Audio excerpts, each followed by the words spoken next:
Praise the Lord. ஆண்டவராகிய இயேசு கிறிஸ்துவின் நாமத்தில் உங்களுக்கு என் அன்பின் வாழ்த்துதலை தெரிவித்துக் கொள்கிறேன். எனக்கு அருமையான தெய்வ பிள்ளைகளே, ஒவ்வொரு நாளும் இந்த யூடியூப் மூலம் உங்களை சந்திப்பதில் நான் மிகுந்த மகிழ்ச்சி அடைகிறேன். இந்த ஆடியோவை நீங்கள் கேட்டு தேவ ஆசீர்வாதத்தை பெறுவது மட்டுமன்றி, உங்களுக்கு அறிமுகமானவர்கள், உங்கள் நண்பர்கள், உங்கள் உறவினர்களுக்கும் இந்த ஆடியோவை அனுப்பி தேவனுடைய நாமத்தை மகிமைப்படுத்தும்படி உங்களை அன்புடன் கேட்டுக்கொள்கிறேன். இந்த நாளிலும் ரூத் 4ஆம் அதிகாரம் 1 வசனம். போவாஸ் பட்டண வாசலில் போய் உட்கார்ந்து கொண்டிருந்தான். அப்பொழுது போவாஸ் சொல்லியிருந்த அந்த சுதந்திரவாளி அந்த வழியே வந்தான். அவனை நோக்கி ஓய் என்று பேர் சொல்லி கூப்பிட்டு, இங்கே வந்து சற்று உட்காரும் என்றான். அவன் வந்து உட்கார்ந்தான். அப்பொழுது அவன் பட்டணத்து மூப்பரானவர்களில் 10 பேரை அழைத்து, இங்கே உட்காருங்கள் என்றான். அவர்களும் உட்கார்ந்தார்கள். அப்பொழுது அவன் அந்த சுதந்திரவாளியை நோக்கி, எலிமெலேக் என்னும் நம்முடைய சகோதரனுக்கு இருந்த வயல் நிலத்தின் பங்கை மோவாப் தேசத்திலிருந்து திரும்பி வந்த நகோமி விற்கப் போகிறாள். ஆகையால் நீர் அதை ஊராருக்கு முன்பாகவும் என் ஜனத்தின் மூப்பருக்கு முன்பாகவும் வாங்கி கொள்ளும்படி உமக்கு அறிய பண்ண வேண்டும் என்றிருந்தேன்.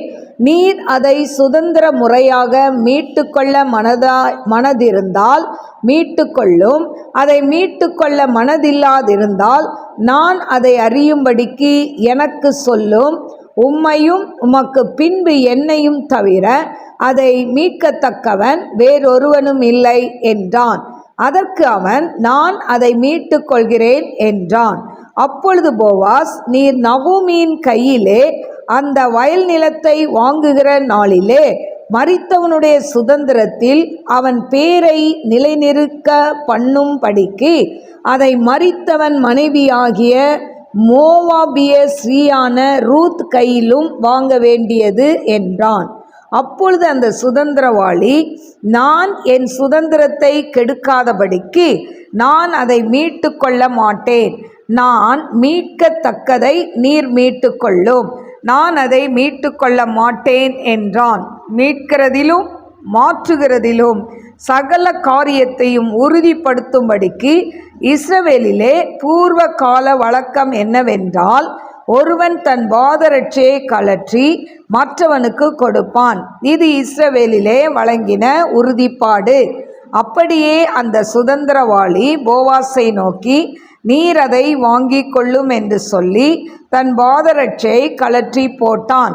அப்பொழுது போவாஸ் மூப்பரையும் சகல ஜனங்களையும் நோக்கி, எலிமெலேக்கு இருந்த எல்லாவற்றையும், கிலியோனுக்கும் மக்லோனுக்கும் இருந்த எல்லாவற்றையும் நகோமியின் கையிலே வாங்கி கொண்டேன் என்பதற்கு இன்றைய தினம் நீங்கள் சாட்சி.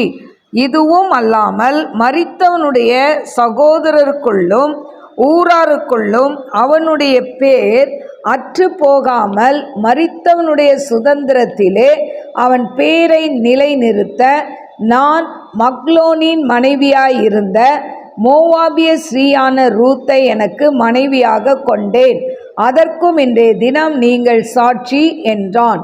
அப்பொழுது ஒலிமுக வாசலில் இருக்கிற சகல ஜனங்களும் மூப்பரானவர்களும் அவனை நோக்கி, நாங்கள் சாட்சிதான்.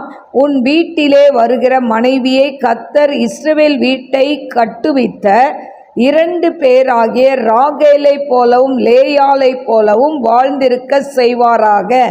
நீ எப்ராத்தாவிலே பாக்கியவானாயிருந்து பெத்லெகேமிலே புகழ் பெற்றிருக்க கடவாய். இந்த பெண்ணிடத்திலே கர்த்தர் உனக்கு அருளி செய்ய போகிற சந்தானத்தினாலே உன் வீடு தாமார் யூதாவுக்கு பெற்ற பேரேசின் வீட்டை போல ஆக கடவது என்றார்கள். போவாஸ் ரூத்தை விவாகம் பண்ணினான். அவள் அவனுக்கு மனைவியானாள். அவன் அவளிடத்தில் பிரவேசித்த போது அவள் கர்ப்பம் தரித்து ஒரு ஆண் பிள்ளையை பெற கர்த்தர் அனுக்கிரகம் பண்ணினார். அப்பொழுது ஸ்திரீகள் நகோமியை பார்த்து, சுதந்திரவாளி அற்று போகாதபடிக்கு இன்று உனக்கு தயை செய்த கர்த்தருக்கு ஸ்தோத்திரம். அவன் பேர் இஸ்ரவேலிலே பிரபலமாக கடவது. அவன் உன் ஆத்துமாவுக்கு ஆறுதல் செய்கிறவனும் உன் முதிர் வயதிலே உன்னை ஆதரிக்கிறவனுமாய் இருக்க கடவன். உன்னை சிநேகித்து 7 குமாரரை பார்க்கிலும் உனக்கு அருமையாயிருக்கிற உன் மருமகள் அவனை பெற்றாளே என்றார்கள். நகோமி அந்த பிள்ளையை எடுத்து தன் மடியிலே வைத்து அதை வளர்க்கிற தாயானாள். அயல் வீட்டுக்காரிகள் நகோமிக்கு ஒரு ஆண் பிள்ளை பிறந்தது என்று வாழ்த்தி அதற்கு ஓபேத் என்று பெயரிட்டார்கள். அவன் தாவீதின் தகப்பனாகிய ஈசாயின் தகப்பன். பேரேசுடைய சந்ததியின் வரலாறு. பேரேஸ் எஸ்ரோனை பெற்றான். எஸ்ரோன் ராமை பெற்றான். ராம் அமினதாபை பெற்றான். அமினதாப் நகசோனை பெற்றான். நகசோன் சல்மோனை பெற்றான். சல்மோன் போவாஸை பெற்றான். போவாஸ் ஓபேதை பெற்றான். ஓபேத் ஈசாயை பெற்றான். ஈசாய் தாவீதை பெற்றான். எனக்கு அருமையான தேவ பிள்ளைகளே, இந்த நாளிலும் ரூத் 4ஆம் அதிகாரம் 1 முதல் 22 வசனங்களை நான் வாசித்திருக்கிறேன். எனக்கு அருமையான தேவ பிள்ளைகளே, இந்த ரூத் 4ஆம் அதிகாரத்தில் அதாவது போவாஸ் எப்படி ரூத்தை மனம் செய்து கொள்கிறான் அப்படின்னு சொல்லி நம்ம பார்க்கலாம். எனக்கு அருமையான தேவ பிள்ளைகளே, இந்த இடத்துல பார்த்தீங்கன்னா இந்த அதாவது அந்த நாட்களில் இருக்கிற வழக்கத்தின்படி, அதாவது ஒரு கணவன் இறந்து மனைவி இருந்தால் அவனுடைய சகோதரன் அல்லது நெருங்கிய முறையில் இருக்கிறவங்க திருமணம் செய்து கொள்ள வேண்டும் என்ற ஒரு வழக்கம் இருந்தது.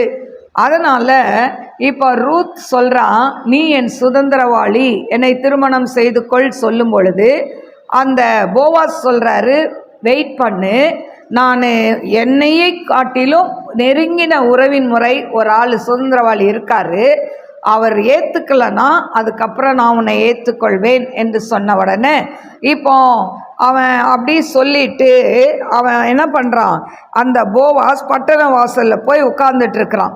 அப்போ இந்த சுதந்திரவாளி அவன் அதாவது ரூத்துக்கு சுதந்திரவாளியாக இருக்கிறவன் வரான்.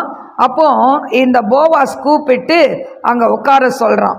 அதே போல் 10 மூப்பர்களையும் உட்கார சொல்கிறான். உட்கார வச்சு இப்போ கேட்குறான், எலிமெலேக் என்னும் நம்முடைய சகோதரனுடைய இந்த அதாவது வயல் நிலத்து பங்கெல்லாம் இந்த மோவாப் தேசத்திலிருந்து வந்த நகோமி விற்க போகிறாங்க, வாங்கிக்கிறியா அப்படின்னு கேட்குறான்.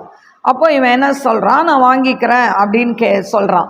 உடனே இந்த போவாஸ் சொல்கிறான், நீ அப்போ வயல் நிலத்தை வாங்கினா அது கூட அந்த அதாவது அந்த சகோதரன் விட்டு போன அவன் மனைவி இருக்கிறா, அவளையும் திருமணம் செய்யணும்னு சொல்லும்போது அப்போ அந்த அதாவது கிட்டின சுதந்திரவாளியான அவன் சொல்கிறான், ஐயோ எனக்கெல்லாம் தெரியாது, என் குடும்பத்தில் சமாதானம் போகிறத காட்டிலும் இது எனக்கு தேவையில்லை, நீயே வச்சுக்கோன்னு சொல்கிறான். அந்த காலத்தில் என்ன வழக்கம் இருந்ததுன்னா, இப்படி ஒருத்தன் திருமணம் செய்யலைன்னா அவன் பாதரட்சியை கழற்றி போட்டுறணும். அப்போ அதே மாதிரி இவன் சொல்கிறான், நீயே வச்சுக்கோ, அவளையும் நீயே திருமணம் செஞ்சுக்கோன்னு சொல்லி தன் பாதரட்சியை கழட்டி போட்டு அவன் போயிடுறான். கருமையான தெய்வ பிள்ளைகளே, அதன் பிறகு போவாஸ் என்ன பண்ணுறான், இந்த ரூத்தை திருமணம் செய்து கொள்கிறான். திருமணம் செய்த உடனே அங்கே இருக்கிறவங்களுக்கெல்லாம் ரொம்ப சந்தோஷம். போவாஸையும் ரூத்தையும் அவர்கள் வாழ்த்துகிறதை பார்க்கிறோம். இப்போ போவாஸ் ரூத்துக்கு திருமணமாகி அவங்களுக்கு ஒரு குழந்தை பிறக்குது. அந்த குழந்தையின் பேர் ஓபேத். இந்த ஓபேத் யாருன்னு சொன்னால் தாவீதினுடைய தாத்தா. இப்போ தாவீதினுடைய அப்பா ஈசாய், அவனுடைய அப்பா ஈசாயுடைய தகப்பன் ஓபேத். எனக்கு அருமையான தெய்வ பிள்ளைகளே, வாரிசே இல்லை, வாழ்க்கை முடிஞ்சுது அப்படின்னு சொன்ன இந்த ரூத் வாழ்க்கையில் ஒரு புதிய வாழ்க்கை தொடங்கும் என்று சொன்னால் அதற்கு காரணம் என்ன? அவள் சொன்ன ஒரே வார்த்தை, உம்முடைய தேவன் என்னுடைய தேவன். ஆண்டவரை நம்பி தான் அவள் தன்னுடைய மோவாப் தேசத்துக்கு கூட போகாமல் ஆண்டவரை நம்பி அந்த பெத்லகேமுக்கு வருகிறாள். என கருமையான தேவ பிள்ளைகளே, அப்பத்தின் வீட்டிற்கு வரும் பொழுது அவள் தேவனை முழுமையாய் நம்புகிறாள். எனக்கு யாரும் இல்லை, நீங்க தான் அப்படின்னு சொல்லி அவள் ஆண்டவரை நம்பி வந்ததுனால ஆண்டவர் அவளுடைய வாழ்க்கையை எடுத்து கட்டுகிறதை பார்க்கிறோம். பாருங்க, வாரிசே இல்லாம இறந்து போனா, ஆனாலும் அந்த இதுல இருந்து ஆண்டவர் தாவீது ராஜாவை இஸ்ரவேல் எல்லாருக்கும் சமஸ்த ராஜாவாய் ஏற்படுத்துகிறதை பார்க்கிறோம். எனக்கு அருமையான தேவ பிள்ளைகளே, இந்த வம்ச வரலாறு அட்டவணையில் பாருங்க, குடும்பமே இல்லை, பேரே கிடையாது, அவன் கணவன் இறந்துட்டான், குழந்தை இல்லை, பேரற்று போய் இருந்த ரூத்துடைய அந்த பேர் மத்திய 1:5 சொல்லப்பட்டிருக்கு. சல்மோன் போவாஸை ராகாபினிடத்திலிருந்து பெற்றான், போவாஸ் ஓபேதை ரூத்தினிடத்திலிருந்து பெற்றான், ஓபேத் ஈசாயை பெற்றான். பாருங்க, ரூத் என்கிற பேர் அந்த வம்ச வரலாறு அட்டவணையில் இருக்கிறதை பார்க்கிறோம்.